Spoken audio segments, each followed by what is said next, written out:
Olá, bem-vinda, bem-vindo ao Elas Pautam. O último censo do IBGE registrou quase 900 mil indígenas no Brasil. Ao todo, são 305 etnias, o que revela a grande diversidade dos povos originários.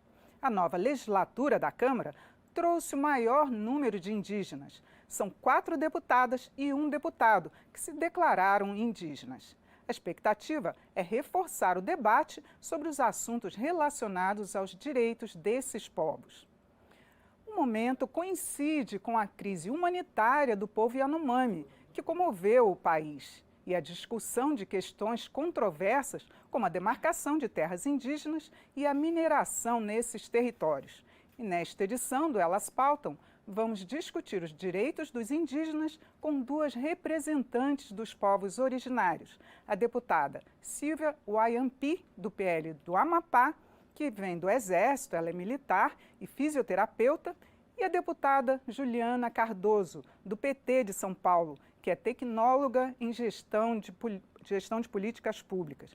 Bem-vindas, deputadas. Muito obrigada por atender o nosso convite, debater aqui esse tema relativo a essa pauta das 2.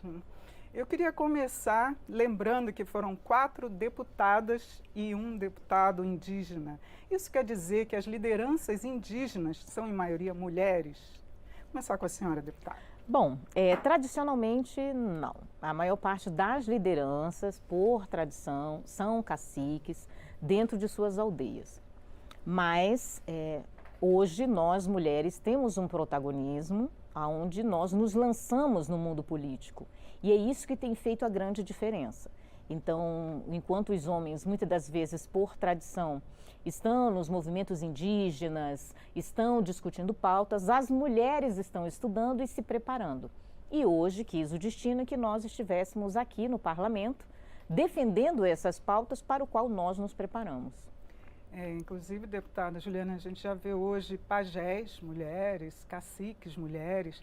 Como é que está sendo essa liderança feminina no meio indígena? Eu acho que está sendo uma quebra de paradigma, né? Principalmente quando é relacionado à cultura.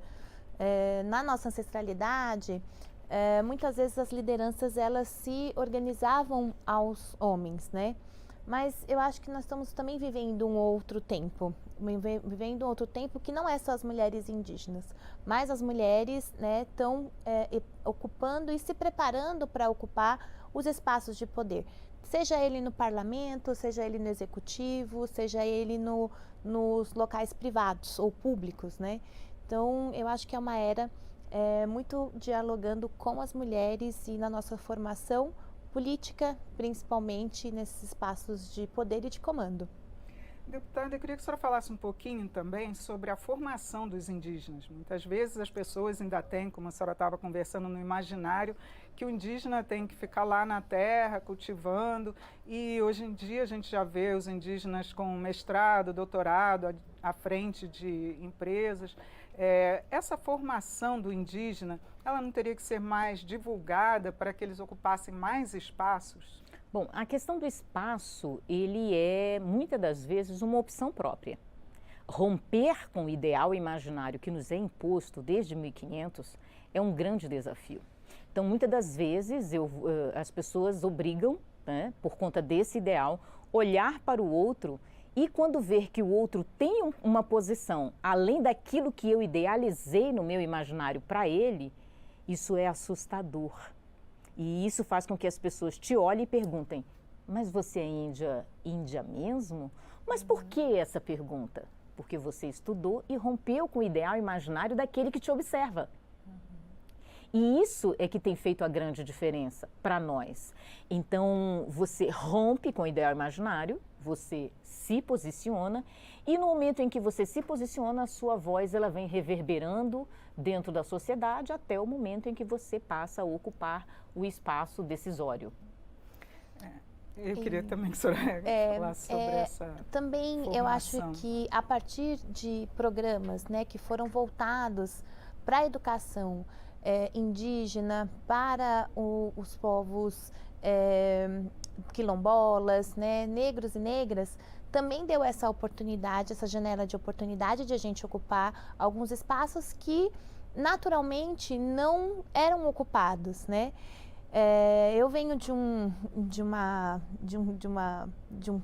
período que eu tenho 43 anos de idade, então teve um período que a minha geração, se fizesse o segundo grau, estava muito bem resolvido, né? Nós já estamos numa geração que a oportunidade de fazer a universidade, a faculdade, de estar ocupando esses espaços na relação da educação, abriu uma janela. E, ao mesmo tempo, a gente consegue ter mais dentro das universidades, a partir de programas, o nosso povo indígena. Então, isso também é muito gratificante. Em que pese, né, o que a deputada colocou aqui é muito real. Mesmo a gente estando nesses espaços da universidade, ainda assim ficam olhando para a gente nesse imaginário, né? Que os indígenas não usam roupa, né? Ou os indígenas não podem estar nesses espaços para poder fazer tecnólogo, para poder pensar em outras profissões que não é aquela só do cultivo à terra, né? A fauna e a flora. Então, a gente ainda acho que a representação indígena nesse espaço de 513 deputados, independente da relação ideológica ou de partidos, é extremamente significante, é extremamente importante, né, colocar essa pauta, estar aqui e pensar em políticas que são voltadas para o nosso povo. Bom, eu queria acrescentar algo, né? Romper com esse ideal imaginário, conforme a deputada também falou, isso nos causa um grande embaraço, porque muitas das vezes nós seremos cerceados. Uhum. Eu não utilizei nenhuma política pública voltada para indígenas. Então, me colocar dentro de uma sociedade que te cobra apenas algo que eles idealizaram para você. Ah, você é indígena, você só pode estudar isso. Uhum. Você é indígena, você só pode estudar aquilo que nós determinamos para você. Então, ter estudado, por exemplo, defesa química, biológica, radiológica e nuclear é assustador para uma sociedade que imagina que uma indígena não pode ser formada na área. É assustador para essa sociedade ver uma indígena formada pela ONU em salvaguarda e segurança, por exemplo. Fisioterapeuta, ter sido oficial do Exército Brasileiro. Isso é altamente assustador para essa sociedade que me idealiza vivendo em 1500. Uhum. Então, a deputada deve ter passado por muitos problemas até chegar aqui. E a nossa realidade ela é muito mais desafiadora que a sociedade comum brasileira. Deputada, e agora vamos falar das pautas que estão no Congresso, as pautas indígenas. A gente tem uma bancada indígena que tem pensamentos que são diversos. Eu queria que a senhora enumerasse para a gente quais são as propostas que devem unificar, no caso, a bancada indígena. Eu acho que um dos nossos desafios é a demarcação de terras indígenas, né? Acho que é um desafio não só para o povo indígena, mas para a nossa sociedade, né? A gente está passando por um processo muito difícil dos nossos biomas, né? E o mundo enxerga o Brasil como o pulmão verde. E se a gente não vai cuidar, né, vai ter problemas não só no Brasil e não só com o nosso povo, mas na nossa sociedade. Então, acho que essa é uma pauta que talvez nos unifique, né?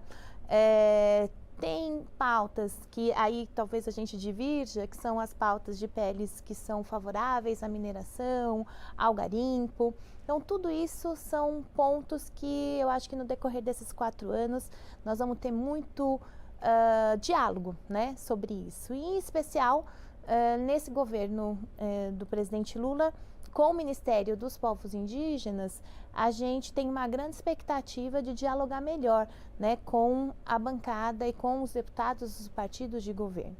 Então, eu acho que vai ser muito debate, às vezes embate, mas ao mesmo tempo a gente tem que buscar o que nos unifica, porque já vai tirando da frente o que nos unifica e vamos discutindo as demais pautas.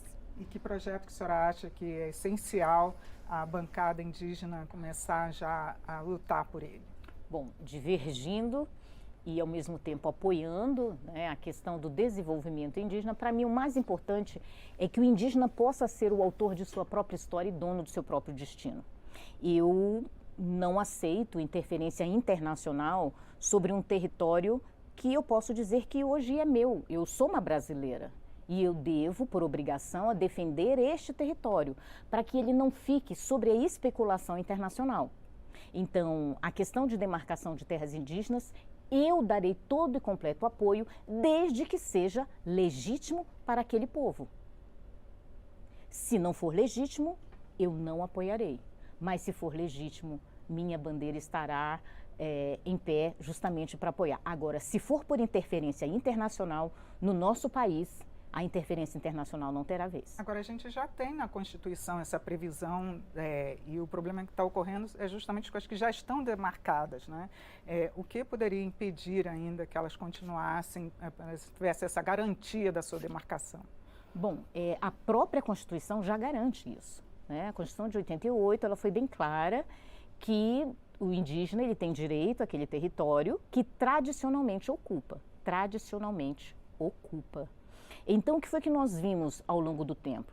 Incentivos, muitas das vezes por conta do nosso povo não entender determinadas coisas, por falta de experiência, por falta de entendimento, que é natural, já que nós fomos obrigados a viver no passado, em 1500.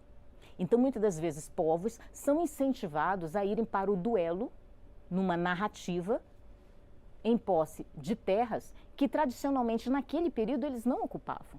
E isso passou a criar um imbróglio político, jurídico, criando divergências e o principal, destruindo vidas, né? Matando pessoas. Então a gente precisa observar que cada caso é um caso e a gente precisa mergulhar neles para que nós não sejamos injustos, né? Nem com um e nem com o outro.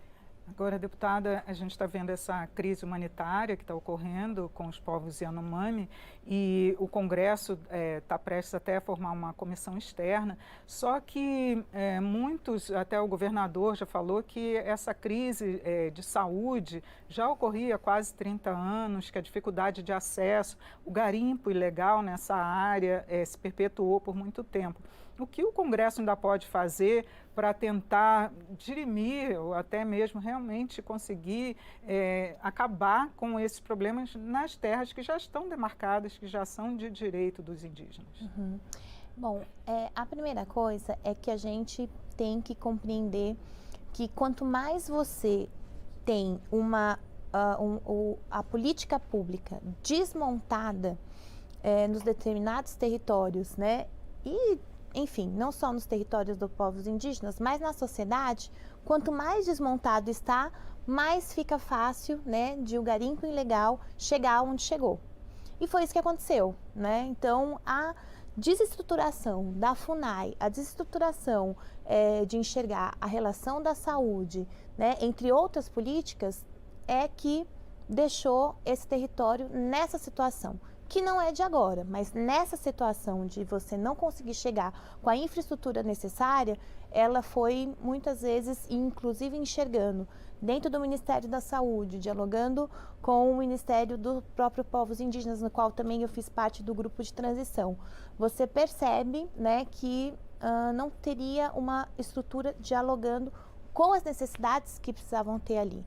Em que pese, a gente também sabe que tem ali muitos interesses pensados que não é do nosso povo.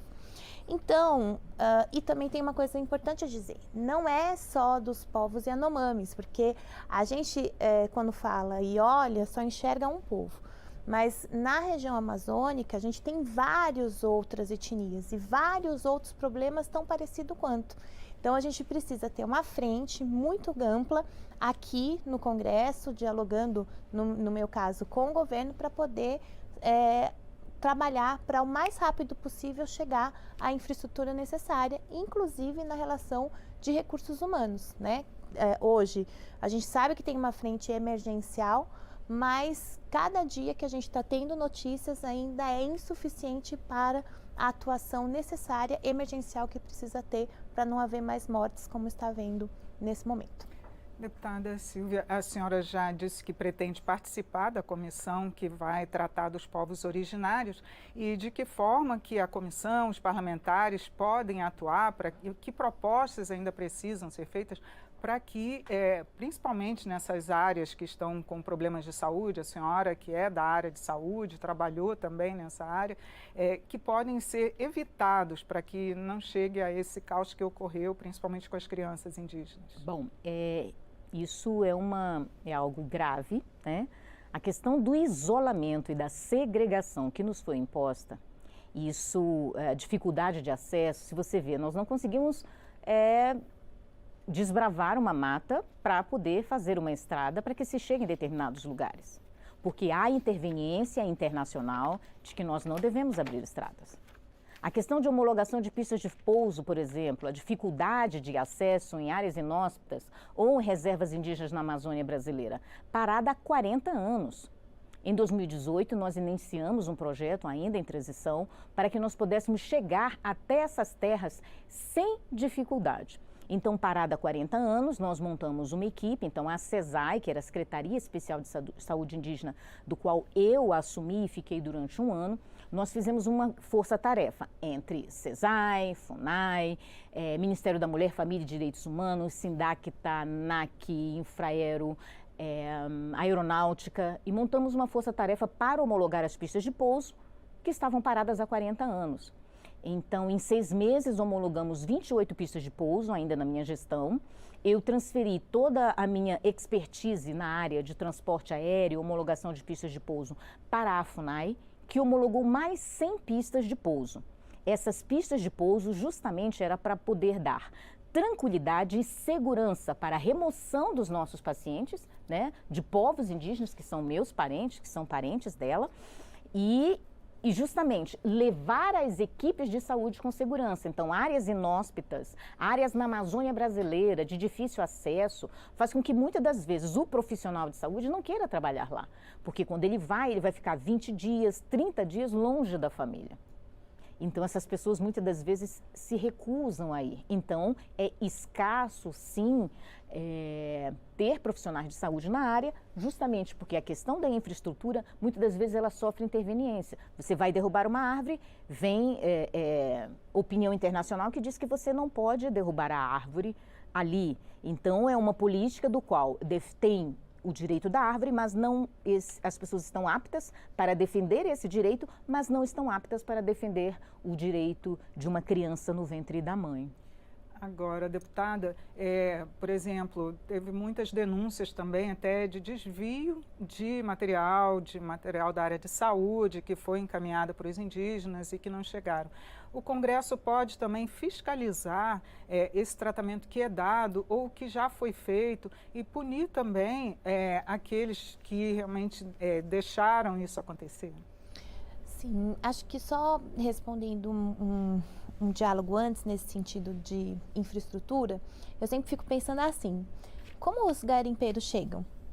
Como a mineração e toda essa infraestrutura chega? Claro que eles têm um recurso muito maior do que o recurso do governo, mas existem caminhos, inclusive caminhos ambientais que a gente pode trabalhar. Hoje, acho que não só o Brasil, mas o mundo tem falado muito sobre essa relação da questão ambiental, porque é um problema mundial, mesmo e principalmente dialogando aqui com o Brasil. Então, acho que precisa ter alternativas e a gente precisa, assim, e não é só uma pauta da relação indígena, mas é uma pauta de governo, de a gente pensar como que você cria essa infraestrutura de recursos humanos, né, para as pessoas conseguirem trabalhar. E ao mesmo tempo, eu acho que sim, a gente precisa estar muito enxergando o papel dos deputados é a fiscalização, é pensar no orçamento, é propor leis, é enxergar o que a gente tem de atuações políticas que nos une para a gente poder avançar, né? Eu fui vereadora da capital durante 4 mandatos, né? E mesmo sendo vereadora do Partido dos Trabalhadores, tem momento que você tem que dialogar com os outros partidos para poder avançar numa política pensando no povo, pensando naqueles ali que te elegeram. Então, eu acho que aqui nós vamos ter muita pauta, né, pensada nesse sentido, enxergando principalmente o que não, projetos que não afetem mais esse povo indígena aldeado. E também temos que pensar nas políticas públicas dos indígenas não aldeados, que é o meu caso, né? A gente tem muitos indígenas que não estão na configuração, não estão organizados em aldeias, mas que estão disputando a política pública.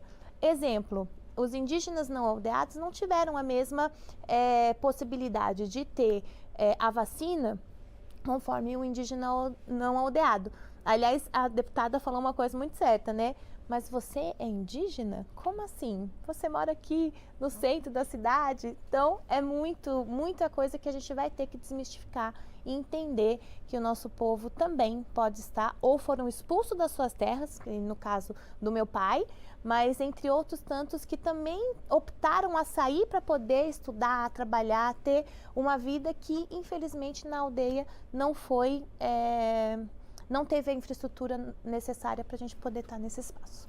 Deputada Silvia Layampi, agora o governo está empenhado em retirar o garimpo ilegal dessas terras Yanomami, mas uma série de políticas públicas são necessárias agora para que essa população que está ficando lá e também das outras áreas, como a deputada Juliana lembrou. Que políticas públicas são agora essenciais que o Congresso e o governo federal devem lutar para que esses povos sejam, pelo menos, protegidos? Bom, a principal é da autonomia, né? Nós temos a diferença cultural e a diferença de acesso a essas políticas. Então, eu e Juliana, nós temos acesso a essas políticas porque estamos na cidade. Mas aqueles que não estão na cidade não têm acesso, justamente, conforme eu disse, a dificuldade, a segregação, o isolamento causa isso tudo. Então, o principal é diminuir o isolamento, dando ao indígena a possibilidade do crescimento econômico. Veja, o indígena, ele vive em uma terra, ele tem direito àquela propriedade, mas ele não pode se desenvolver economicamente dentro de suas próprias terras.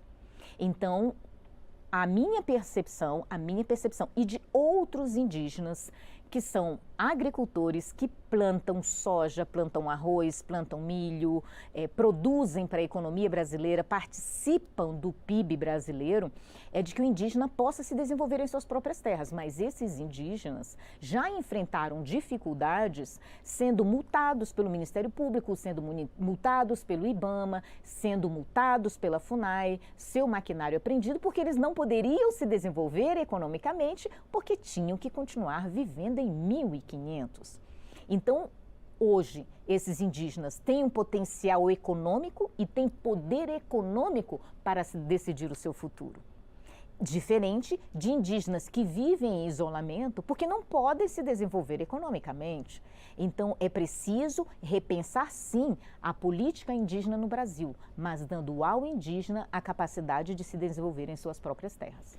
E com essa política agora, com um ministério dedicado também aos povos indígenas, a senhora acredita que vai ter um incentivo maior a essa sustentabilidade que o indígena garante àquele que está em suas terras? E tem que ter, né? Tem que ter, e o indígena precisa estar e querer também, porque também tem uma relação cultural, de estar no seu espaço.